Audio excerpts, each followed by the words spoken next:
Halo, apa kabar? Saatnya Anda menyimak berita Makassar bersama saya Glenn Joshua. Sejumlah berita menarik akan kami sajikan untuk Anda. Berikut 3 berita utama hari ini. Pusaran angin puting beliung terjang Kecamatan Banti Murung, Kabupaten Maros. 1 rumah rusak tersapu angin. Seorang pria di Kabupaten Pinrang ditangkap polisi karena mencuri pakaian dalam wanita. Truk tangki berisi 12.000 kg LPG bersubsidi terbalik di pinggir jalan Poros Maros, Camba, Kabupaten Maros.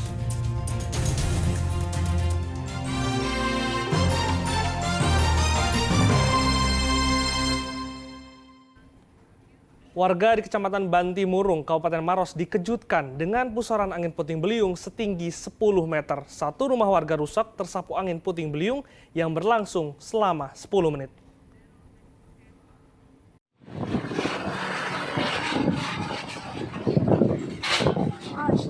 Video amatir warga merekam pusaran angin puting beliung setinggi 10 meter menerjang rumah warga di tengah musim kemarau di Kecamatan Banti Murung, Kabupaten Maros.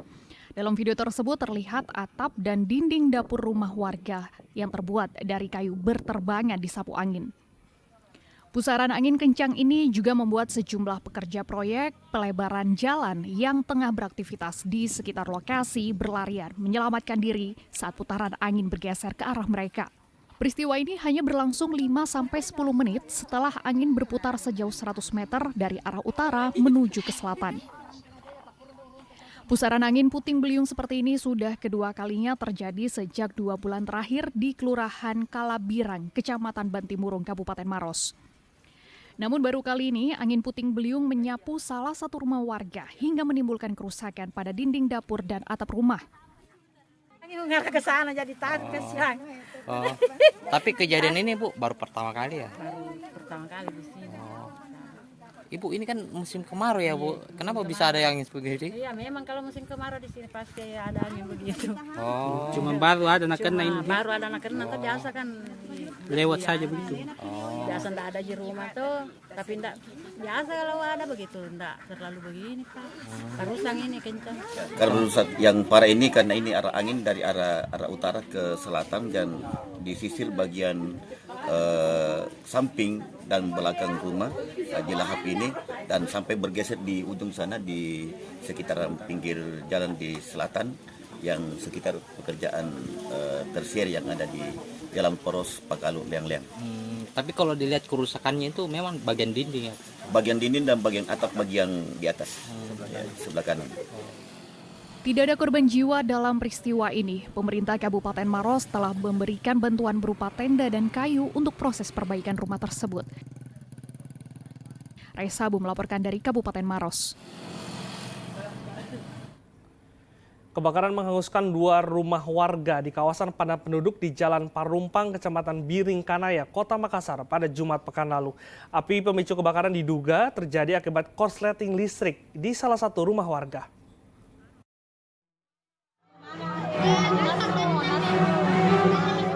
Kobaran api melalap 2 rumah warga di Jalan Parumpang, Kecamatan Biring Kanaya, Kota Makassar.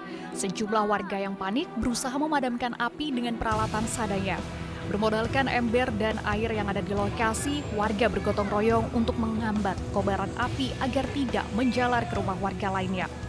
Tak lama berselang, petugas pemadam kebakaran Kota Makassar tiba di lokasi kebakaran untuk memadamkan api. Menurut seorang warga, api diduga berasal dari rumah yang berada di posisi tengah di pemukiman padat penduduk. Api kemudian membesar dan merambat ke rumah warga lain yang berdempetan. Tapi dari mana titik api Pak? Dari depan atau belakang? Enggak, di sini. Dari tengah? Iya. Besar memang Pak kita lihat. Wah, langsung besar. Kan kita di depan. Depannya ini loh, di depan. Tapi satu keluarga gitu. Kondisinya ini Pak pada saat terbakar kosong atau ada orang di dalam? Wah, ada. Ada. Rumah tinggal? Tidak kosong kok. Orang tahu juga apa Penyebabnya? Iya. Tapi tidak ada informasi korban jiwa Pak? sampai sekarang belum ada informasi bilang ada korban. Ada korban. Tak ada korban jiwa dalam peristiwa ini. Api bisa dikuasai oleh petugas pemadam kebakaran yang dibantu oleh warga setelah menerjunkan 11 unit mobil pemadam kebakaran. Tambah lagi Mako. Jadi semuanya keseluruhan ada 11 armada yang kita luncurkan. Saya kira proses pemadaman tidak terkendala. 1 jam kemudian itu kita sudah dapat kuasai dan sementara sekarang dalam proses pendinginan. Jadi ada 2 atap rumah yang terbakar, 2 atap rumah yang mungkin peta-petanya itu ada 3 peta. Jadi saya kira proses pemadamannya utara, timur, selatan, barat kita dapat langsung kuasai. Dalam peristiwa ini kerugian ditaksir mencapai ratusan juta rupiah.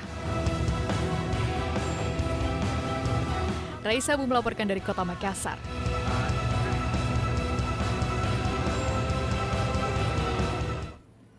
Diduga akibat hubungan arus pendek listrik, 6 rumah semi permanen dan sebuah gudang penyimpanan ikan di Kota Makassar terbakar pada Jumat pekan lalu. Tidak ada korban jiwa dari peristiwa ini, namun sedikitnya 20 keluarga kehilangan tempat tinggal.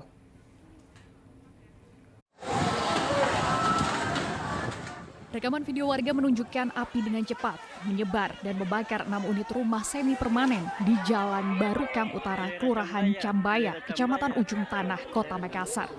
Warga tak bisa berbuat banyak karena api dengan cepat meluas sehingga para korban tak sempat menyelamatkan barang berharga milik mereka. Tidak hanya rumah, sebuah gudang penyimpanan ikan juga terbakar. Api dapat dipadamkan setelah 9 armada pemadam kebakaran Kota Makassar tiba di lokasi bersama 40 personel damkar. 6 rumah yang terbakar dihuni oleh 20 kepala keluarga. Kerugian akibat kebakaran ditaksir mencapai ratusan juta rupiah.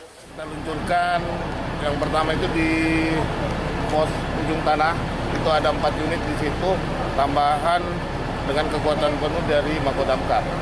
Dengan kekuatan penuhnya di Makodamkar karena melihat situasi dari pemukiman itu padat. Ya, jadi kita luncurkan langsung dari Makodamkar itu sekitar 14 unit karena 7 unitnya kita persiapkan untuk pendistribusian air bersih. Api diduga berasal dari korsleting listrik. Meski begitu, polisi akan melakukan penyelidikan untuk mencari tahu penyebab pasti kebakaran. Andi Muhammad Sardi melaporkan dari Kota Makassar.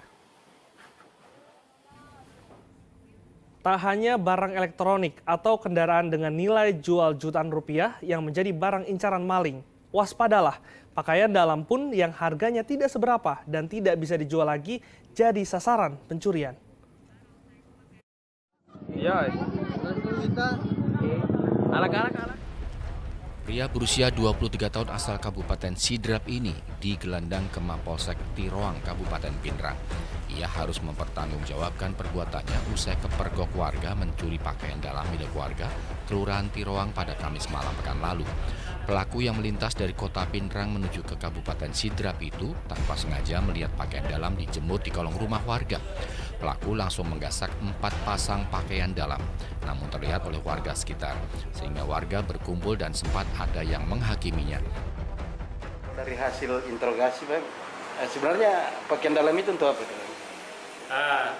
Sudah kami interogasi. Alasannya pakaian dalam itu dia pakai setelah menonton dia lihat itu pakaian dalam, artinya nafsunya semakin tinggi. Ya. Mungkin ada kelainan seksual. Ya. Kasus ini masih diselidiki oleh polisi. Suwardi Gatang melaporkan dari Pinrang. Masih seputar masalah penyimpangan seksual, Dokter Rumah Sakit Regional Asri Ainun Habibi Kota Parepare menangani 2 pasien yang sakit akibat tindakan pembesaran alat kelamin. Kedua pasien tersebut mengeluhkan sakit di bagian skrotum atau kantong pembungkus organ reproduksi pria usai alat vital mereka disuntik minyak kemiri.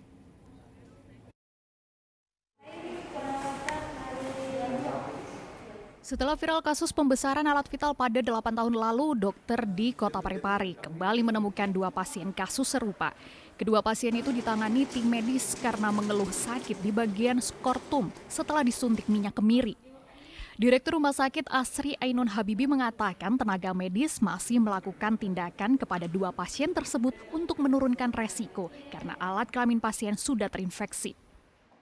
Kedokterannya adalah silikonoma penis, jadi kasus di mana batang penis yang bersangkutan, pasien bersangkutan itu mengeras akibat suntikan dari beberapa bahan yang disuntikkan masuk ke dalam batang penis tersebut.